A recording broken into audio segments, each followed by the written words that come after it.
Okay, here we go. Let's get to the first story. John Morosi tweeting out today that the Rangers are among the top remaining suitors for Pirates outfielder Bryan Reynolds. The Pirates want high upside pitching prospects for Reynolds, and Texas has 3 pitchers among the top 100 in MLB pipeline. You got Jack Leiter, Owen White, and Brock Porter. And we've seen this story before where the Pirates, they really want pitching to headline the package. We've seen that in rumors with the Dodgers and the Yankees as well. So no surprise that the Rangers are in the mix here because they got some pitching to deal. Now, if we go take a look at the Texas Rangers, I've talked about the Rangers and Bryan Reynolds before. I think it would be a great fit. As of right now, you got Josh Smith out in left fielder. Young guy, 25 years old, hasn't shown too much as of right now. He's projected to hit 240 next year with a 329 on base and a 363 slugging. But if you take a look at the numbers from last year, no bueno.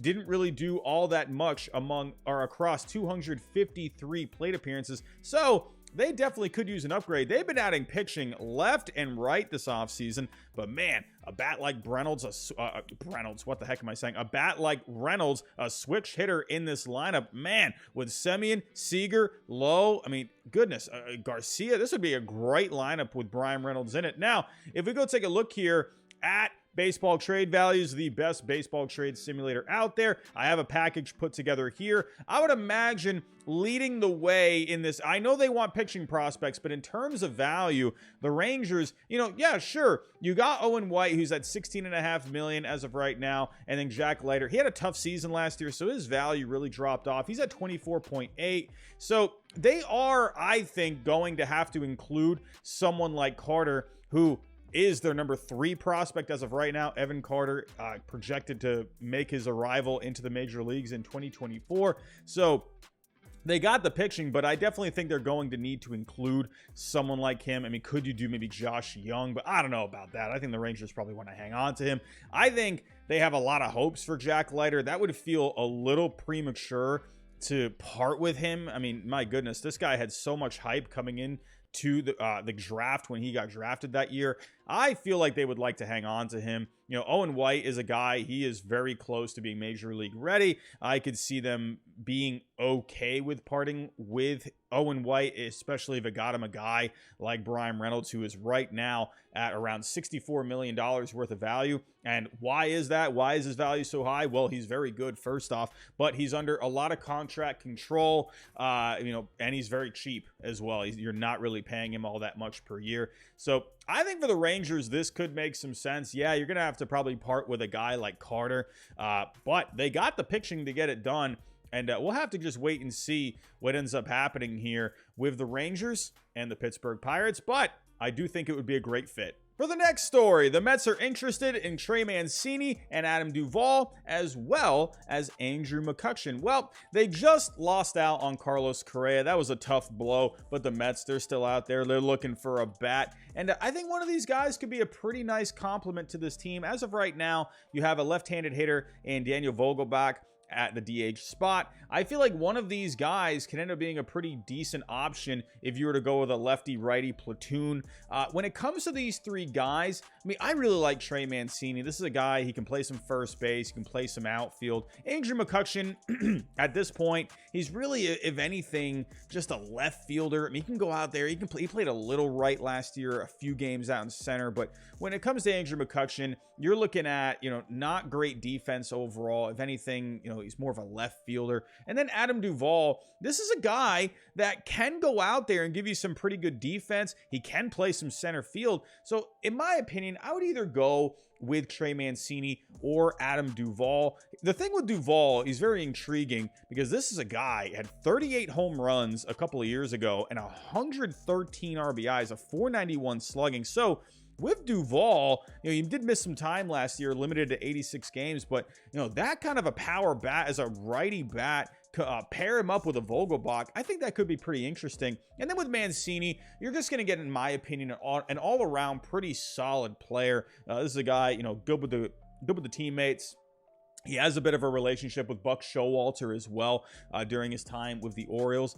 And he has some versatility where Adam Duvall, he's more versatile in the outfield. Mancini can also play some first base. So I would go with either one of those guys. I think Duvall, that power would be really intriguing with Vogelbach. But let me know, Mets fans, if you were to pick between one of these three players, would you go with Trey Mancini, Andrew McCutchen, or Adam Duvall? On to the next story. I'm a little late on this one, but I haven't talked about it yet. But there was a trade between the Dodgers and the Marlins. Going to the Dodgers, you had Miguel Rojas, and going back to the Marlins, you had Jacob Amaya, shortstop prospect. As you can see here, the value for Rojas is right around $5 million, and for Jacob Amaya, he was right around $7 million.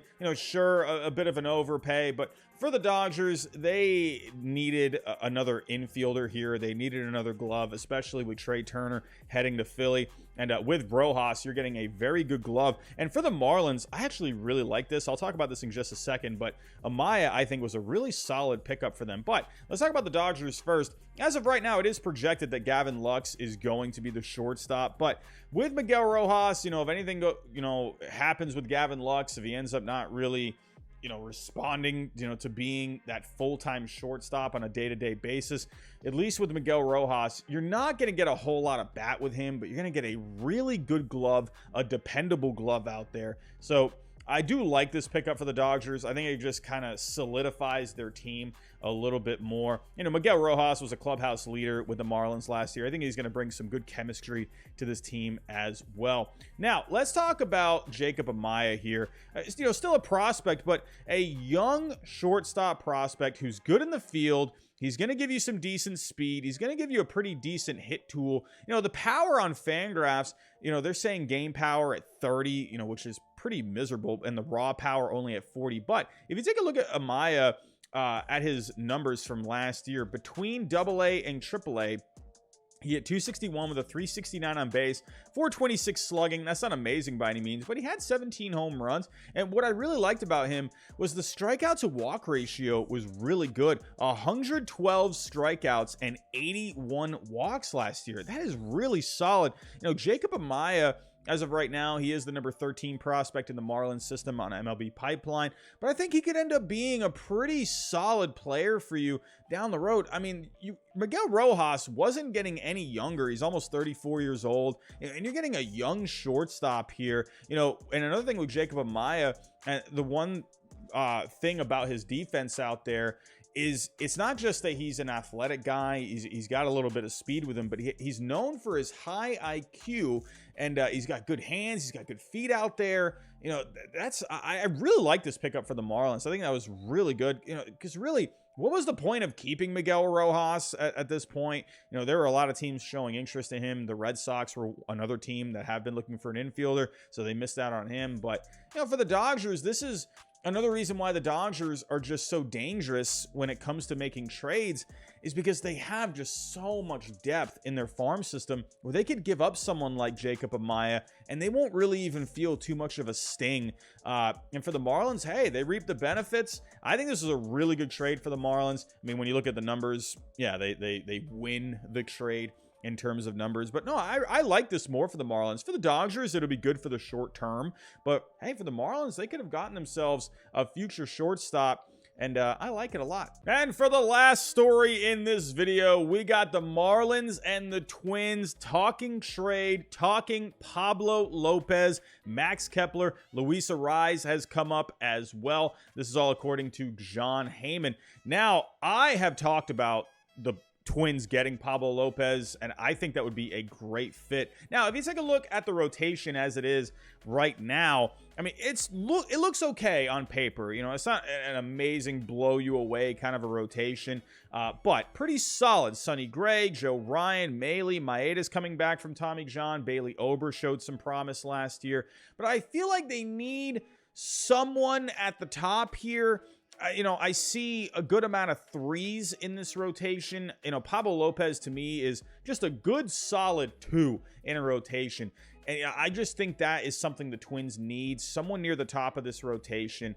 Sonny Gray, Pablo Lopez. It's a pretty decent 1-2 punch. Adding Carlos Correa, bringing him back, that was so big for the Twins. But man, if they could add Pablo Lopez, this would be huge. I do think they need someone else in this rotation. So taking a look here with the trade itself, I've put it together on baseball trade values. Pablo Lopez going to the Twins, and for the Marlins, I've just put Luis Arraez and Max Kepler in a deal here, and you're getting pretty close in terms of value. Luis Arraez, huge contact hitter. The Marlins are trying to add as much offense as they can.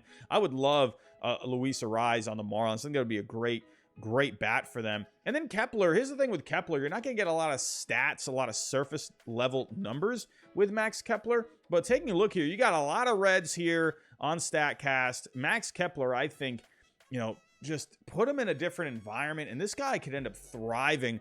And to me, I think he's a pretty underrated guy because, again, the numbers don't look amazing with Kepler, but the guy gets a ton of hard hit balls. He walks a lot. He doesn't strike out a lot. He doesn't chase a lot. He's good in the field. I think this would be a good pickup for the Marlins. High upside. But taking a look at the Marlins, the one problem with the Marlins is they got a bit of log jam here. I mean, you're taking a look here. Luis Arraez played a lot of first base last year, but for the Marlins, you got Garrett Cooper. Kepler, obviously an outfielder. You have Aviseo Garcia. He's not going anywhere. But then you got some younger guys like Brian De La Cruz, Jesus Sanchez. But the problem with Brian De La Cruz is defense is not going to be great out there in center field. Jesus Sanchez didn't perform very well last year. If we were to take a look at some projections, they're seeing a bit of a bump here in the numbers with him, but nothing amazing by any means. So I feel like they need to make an upgrade here with Max Kepler. He can play some center field. It won't be an amazing center field, but it would be better than Brian De La Cruz, according to the numbers.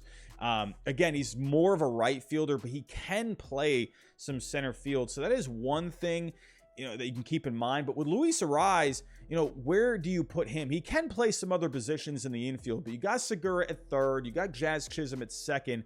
So to me, I think personally the best fit would be to put Luis Arraez at first base, move Garrett Cooper to designated hitter. But what do you do with Jorge Soler at that point? And this is where you're getting a bit of a logjam. So you could get a little creative in this deal. What if, say, you included a Jorge Soler, and again, that would be some money here that you would probably have to eat. He's owed about $24 million over the next couple of seasons.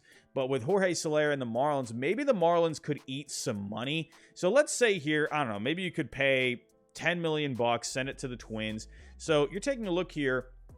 As of right now, the Twins would be getting back, $27.8 million. While the Marlins here, you would be getting, a couple of major league players. They'd be getting more value in return. It would be considered a moderate overpay. Maybe the Marlins can send over something else to kind of lighten the blow. But Jorge Soler, I think, could be interesting for the Twins, because if you were to acquire someone like a Jorge Soler, you got Nick Gordon as of right now, who a lefty bat. He's projected to hit 251 with a 300 on base, 389 slugging, but maybe a right-handed bat of Jorge Soler could be pretty good for the Twins. I know the Twins, they like their power, so I don't know, maybe you could include Jorge Soler in this deal, maybe get a little creative.